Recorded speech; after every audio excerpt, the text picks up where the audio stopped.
It was 3:17 a.m. when the phone rang, shrill, insistent, like it knew something I didn't. I reached for it, blindly, half awake, heart already bracing for bad news. The voice on the other end was too calm, too polite. "Mr. Hartwell, this is Union Trust Bank regarding the mortgage on 127 Briarwood Lane. You're listed as a co-signer. The account is 6 months delinquent." I sat up, blood draining from my face. "I'm sorry. What mortgage?" The silence on the line was longer than it should have been. "Sir, your signature is on the documents. You're financially responsible." I hung up. Briarwood Lane, her parents' house, her sister's name, a mortgage I never saw. I looked at Lillian lying next to me, her breath soft and even in the dark. I felt it then, that sharp, cold crack of betrayal. Quiet, clean, the kind that doesn't scream. It just bleeds. 6 months earlier, she handed me a paper over breakfast. No eye contact, just a pen and a smile that didn't reach her eyes. "Just a formality," she said. "Something to help my parents refinance." I didn't read it. I wanted to. I should have.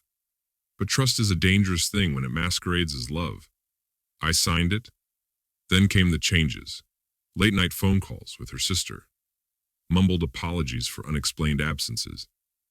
And that moment at the grocery store when our joint card declined and her cheeks flushed with something between shame and fear. I asked. She deflected. "It's nothing," she said, "and don't make it a thing." But it was a thing. The bank statement came 2 weeks later, tucked beneath the gas bill like a secret wrapped in routine. And there it was, my name on a mortgage for a home that was never mine. My debt. Their house. I didn't confront her that night. Instead, I went to the attic, found the safe she thought I didn't know about, and inside, a manila envelope, my forged signature multiple times. A note in her handwriting, "He won't ask.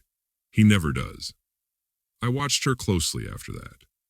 How she moved, how she smiled. The way she said, "I love you," like a rehearsed line in a play she no longer believed in. I stopped sleeping, started watching, counting seconds between her lies and the breath she took before them. At dinner with her family, her father raised a toast to new beginnings. I forced a smile and studied their faces. Her sister wouldn't meet my eyes. Her mother's hands trembled over a wine glass. And Lillian, she looked like she was waiting for something to detonate. I met with a lawyer the next morning. By the end of the week, I had copies of everything. Loan documents, forged approvals, even the call transcripts. She'd claimed I was out of town when the bank required confirmation. She'd sent emails from a dummy account, imitating my tone. I waited. The thing about betrayal is that it's never just one moment. It's a collection of quiet choices, stacked like bones beneath the floorboards. All it takes is one crack, and the whole house comes down. So I planned the dinner. Not revenge, just closure. And maybe a little spectacle. Tuesday night, her parents' dining room was dressed in forced comfort. Candles flickering, wine glasses half full, plates untouched. I wore a dark shirt, not for drama, for control. Lillian kept glancing at me, her smile brittle. Her father joked too loudly. Her sister picked at her nails. I waited until the roast was served. "I got a call," I said quietly, placing the folder beside my plate. "About a mortgage I never signed." Except I did, apparently. Her fork stopped midair. Her mother blinked. "Excuse me?" I flipped open the folder. One by one I laid out the evidence. Signature comparisons, bank correspondence, email threads, a forensic handwriting analysis. Silence. Lillian's father tried to speak. I raised a hand. "You'll want to hear this part." I pulled out the divorce papers, already filed, already signed. "The accounts are closed. The money's gone." Lillian's breath caught. "You can't just—" "I can," I said, voice level. "And I did." Her sister stood. "We had no choice. Her debts—" "You mean your debts," I corrected. "The house, it was refinanced to cover your gambling addiction. My name was the ticket.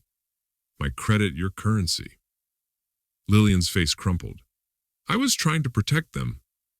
"No," I said, "you were trying to protect a lie." I stood, took one last look around that room of ghosts. You said I had no say in this, I whispered, but this is me saying everything. The house went into foreclosure 3 weeks later. Her father tried to threaten me with lawyers. They found nothing. Her sister vanished into debt rehab. Lillian never fought the divorce. I think she knew better. I moved out before the ink dried. Got a small place downtown, quiet. Mine. Sometimes, late at night, I still hear that phone ringing. Still see her face in that dining room, breaking apart in silence. But I don't regret it.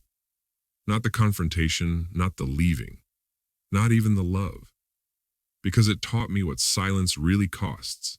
And trust, it's not a gift. It's a gamble. One signature at a time. And I'm no longer the man who signs blindly. I'm the man who walks away. Eyes open. Steady hands. No apologies.